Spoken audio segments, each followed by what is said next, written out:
Қайырлы күн баршаңызға, мен Дана Асқар, каналыма қош келдіңіздер. Бүгін дәмі тіл үйіретін өте оңай әрі тез дайын болатын сүзбелі бәліш жасаймыз. Каналыма жазылып, коммент, лайк қалдырып, еңбегімді бағалап кетуді ұмытпаңыздар. Сүзбелі бәлішті жасамаған болсаңыз, менімен бірге жасап көріңіз. Бір жасағаннан-ақ дәмі өте керемет болып шығады. Қамыры мен салмасы көп уақытты қажет етпейді. Пісіру уақытын қоспағанда дайындауға 5 минуттан артық уақытыңыз кетпейді. Маңызды сәттерді өткізіп алмас үшін видеоны соңына дейін толық қараңыз. Қажетті заттар: жұмыртқа, ұн, 72% сары май және шекер. Алдымен жұмсақ майымызды блендермен немесе шанышқымен жақсылап езіп аламыз. Сары майдың үстіне бір жұмыртқамызды жарып салып, жақсылап араластырамыз.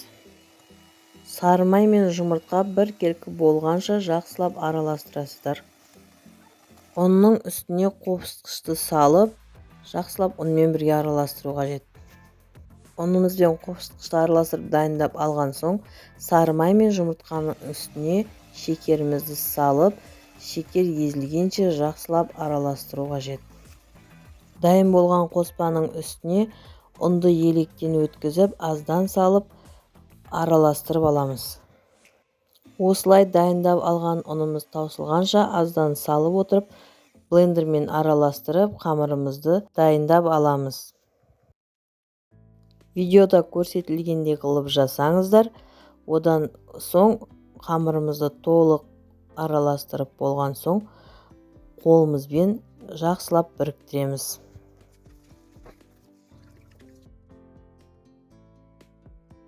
Міне қамырымыз толық иленіп дайын болды.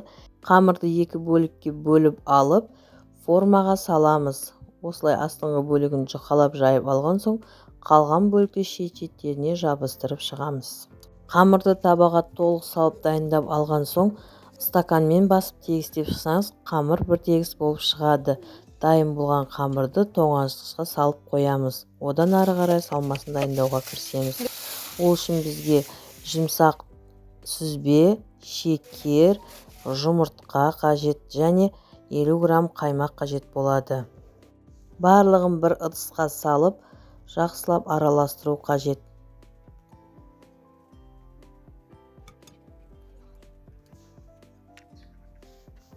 Мен алғашында блендермен араластырып көрдім, ол шашырап кетті.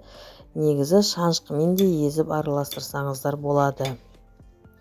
Шанышқымен жақсылап түйіршіктерін езіп араластырып алыңыздар. Бізге жұмсақ творог керек, қатты творог жарамайды.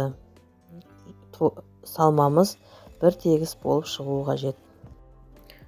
Сүзбе қосылған салмамызды әбден араластырып дайындап болған соң, тоңазытқыштан қамырымызды алып, ортасына салып, шанышқымен жайып тегістеп алыңыздар. Міне біздің тестамыз дайын болды. Енді пешке саламыз, қызып тұрған пешке.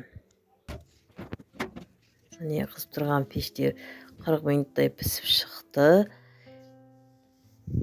Өте әдемі болды. Формадан шешіп аламыз, сосын суытуға қажет. Бәліштің бетіне түскен үгіндісін алып тастаймын десем, творог өте жұмсақ болды, сондықтан бетіне осындай сызықтар түсіп қалды. Міне мен бәлішімді кесіп жатырмын. Мен суымай тұрып кестім, балдардың жегісі келді. Бірақ сіздер суытып болған соң кесіңіздер, өйткені сүзбе өте жұмсақ болып тұрады. Ерінбей дайындап көріңіздер, өте дәмді шығады. Бетінің сырылған жерін әдемі етіп қою үшін сүзбелі бәлішімнің үстіне аздап малина вареньесін тамыздым. Бұлай да реңі әдемі болып шықты. Сіздер де жасап көріңіздер, өте оңай әрі тез дайын болады. Ешқандай қиындықсыз. Менімен бірге болып видеоның соңына дейін қарағандарыңызға рахмет.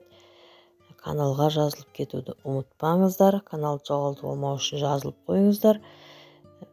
Жақындарыңызға видеоны жіберіп, бөлісіп отыруды да ұмытпаңыздар.